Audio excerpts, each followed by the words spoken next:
Thank you, Duncan. I'm going to speak briefly about the pension and health plans and the health and retirement plans for AFTRA. We know how important these questions are to people.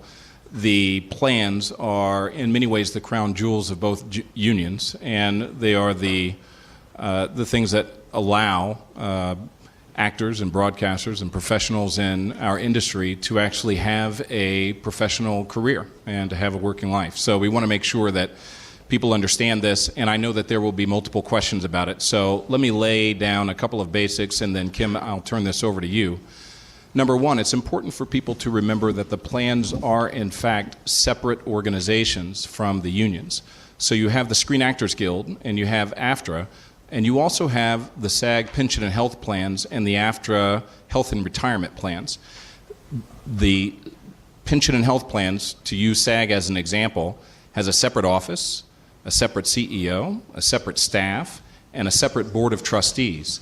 And because of the unusual way that these plans are set up, the trustees, there are 36 of them, are split in half. Half of them represent the union, and half of them represent management.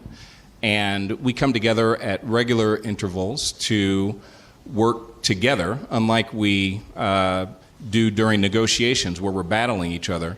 The trustees work very hard to work cohesively, whether we represent management or labor, to do what is in the best interest of the participants, and we'll continue to do this.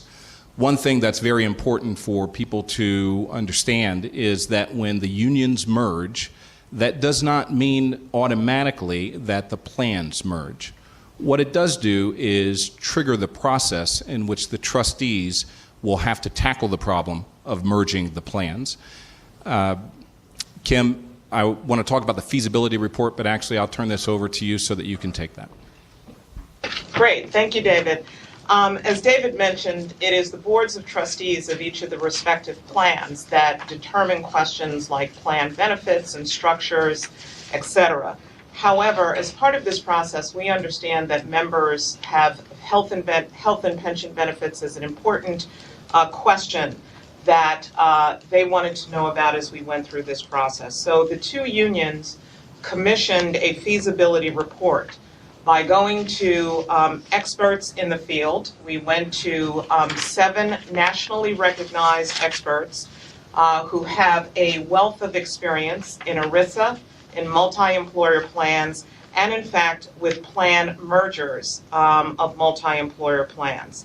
Those experts conducted a feasibility report that reviewed what their experience has been, what the state of the law is, what the fundamental issues are that arise when two separate plans may be considering a combination. And that feasibility report is not only going to be included in the material that you receive, but it is available on the SAG-AFTRA.org website. The feasibility report also looked at short-term as well as long-term questions that plans look at when they combine. First of all, in the short term, even though plans may not formally merge, there's possibilities for them to look at subjects such as reciprocity between plans to help address the concerns that members have about split earnings, to look at combining their bidding processes with vendors and other providers to help reduce costs. But in the long term, plans have been able to find ways to merge. And what the experts have said in the feasibility report, and has been borne out both by their experience as well as by the state of the law, that plan mergers are not only common, they are in fact encouraged by the law. There is actually no legal obstacle to merging plans, and the law is very specific in providing that accrued pension benefits may not be reduced. That is specifically provided for in ERISA. The experience has been that plans are generally strengthened when they combine by reducing costs, creating a larger financial base to pool their funds, and in fact creating stability. And any plan merger that trustees consider must be done in the context of ensuring that they are operating in the best interests of participants. Kim, so Before we start opening this up to questions, I wanted to say that was a lot of information.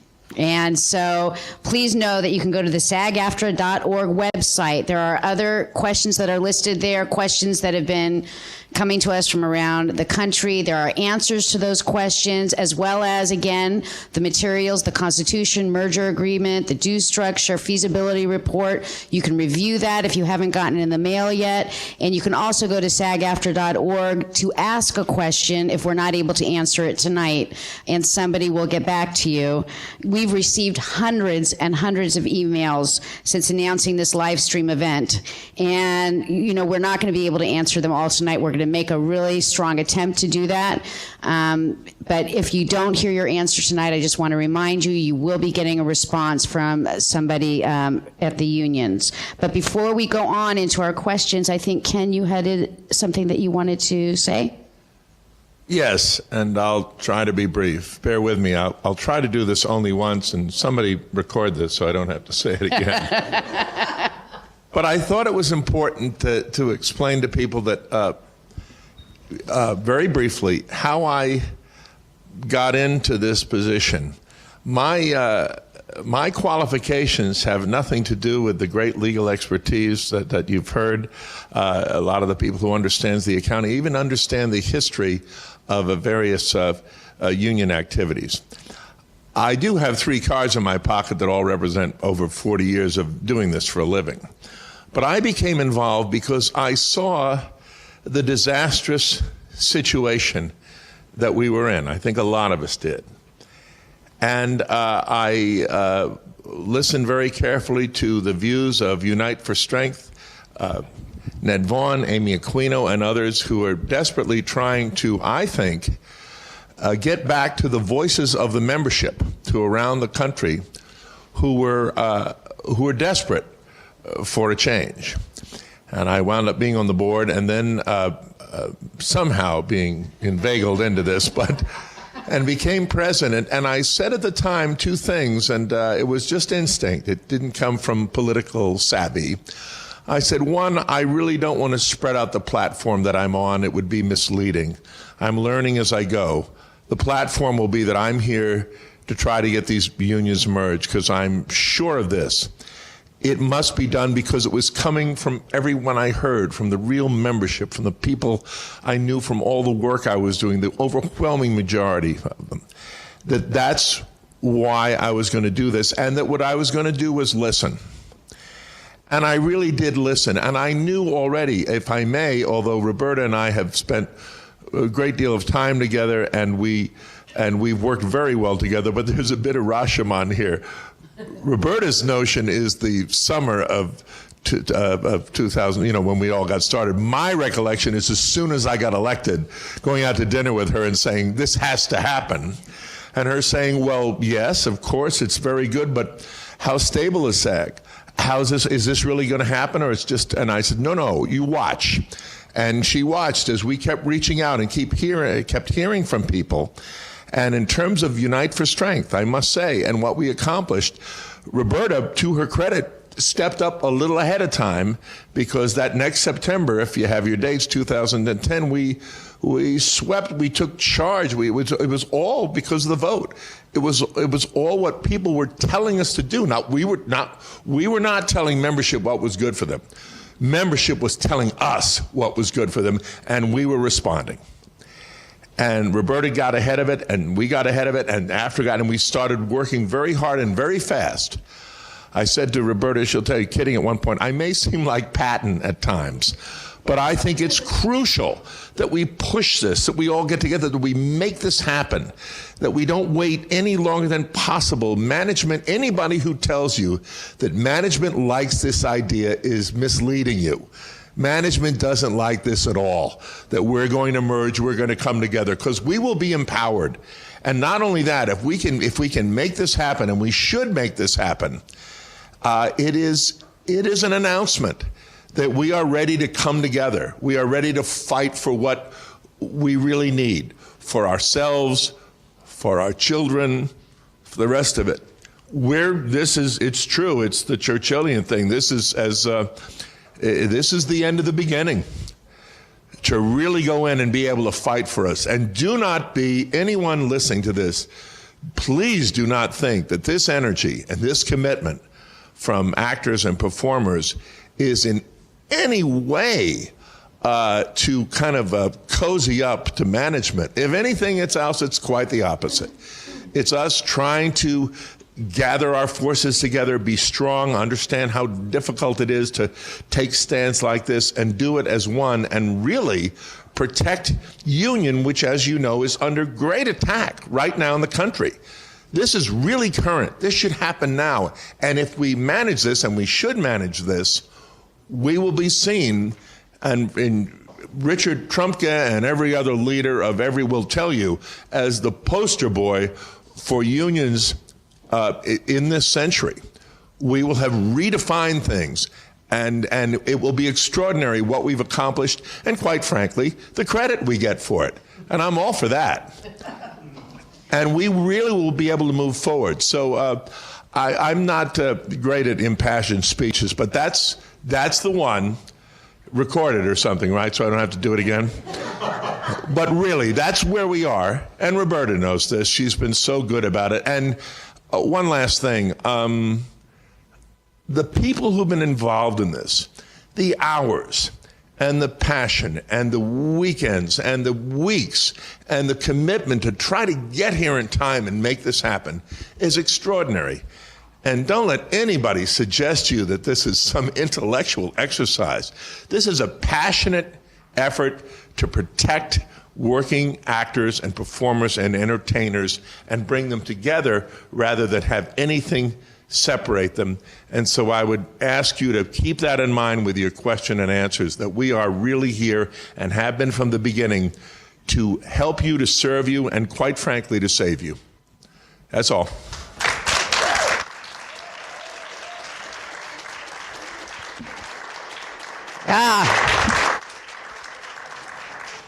Well, I'm going to vote yes. Absolutely. That convinced me, and I'm done. All right. But since we still have to continue, we have like about an hour left. I think we're going to go to the questions. That was great, Ken. Thank you. This is from Ray. He says, I am very proud to have been a member of the Screen Actors Guild since 1996. My question for our distinguished panelist is, does this mean our new union is a closed union with membership to professionals of media arts, or can anyone now join our Society of Thespians? Also, if no one has asked yet, may I have the new union card number 000001? That's good, right? That's good. So, Holter, would you like to answer that? I was actually being told when I was going to answer the next question, so if you will send the next one down to my right to one of the esteemed colleagues over here, and I'll pay much closer attention next time when staff isn't making sure I know what I'm supposed to do now. One of the answers. You missed out on that one. Amy's going to do it. Thank you, Holter. Perfect, thank you. Okay. I've got a microphone somewhere. Here it is. All right. Actually, that's going to be one of the changes in the new union from what AFTRA has now. AFTRA does have a completely open policy. In SAG-AFTRA, you will have to be hired to about to do work or have done work in order to join the union. So that's going to be a closing of the open door, basically, in this new union. And in terms of getting union card number 000001.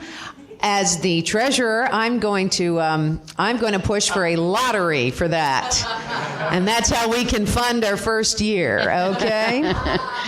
Rebecca, can you do it in New York, please? You bet. This one I'll turn to Roberta. It's an email from Matt in Boston. If we vote this down, we'll be able to send this back to the G1, the Group for One Union, so it can be tinkered with. Can we, vote on just portions of the plan? How does that work? Excellent question. No. This is an up or down vote, which is pretty much the way we vote on all of our contract ratifications. It's how we have voted in past merger attempts.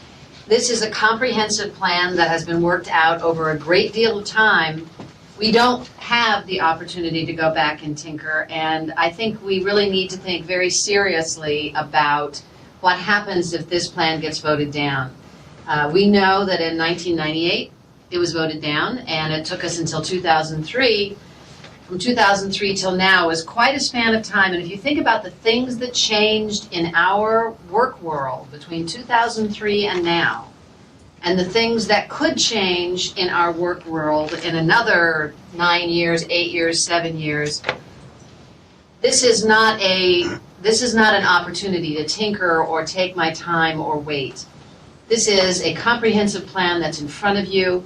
We must vote it up. Remember what I said earlier, we're going to be able to amend our Constitution. The new National Board is going to be able to work on board policies, just as we do now. Nothing is going to change in that respect. Both boards right now change policy, have debates and discussions about how we want to govern ourselves. Both boards, both unions have ways to amend their constitutions. None of that changes. But if you vote this down, we will not be sending the group for one union back together again. If you vote this down, this deal is dead. And all of the things that can come after that sentence, this deal is dead, just think about it. You will have a much greater opportunity, frankly, to change this deal and work on the new union if you vote it up. But if it is defeated, then we're back to two separate unions, trying to get work for two separate memberships, and all of the other things that entails. Thank you. This is a question, from Matthew.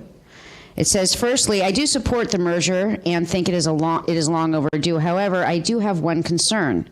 My membership in AFTRA is voluntarily suspended, and I have a large balance of owed to them, but am fully paid up SAG member. What will happen to the balance I owe AFTRA once the merger happens? Will I be forced to pay it all right away, or will I have some payment options? And I'm going to ask Amy that question. I'm getting all the money questions. You will, any obligations, financial obligations you have to either one of the unions, you are going to follow you into the new union. We do have payment options available now, and we anticipate to have some payment options going forward. You will be still a member of the union. Anybody who's a member in good standing of either one of the unions will be a full member of the new union. You will just have the same obligations that you had before, you will have going forward. Thank you.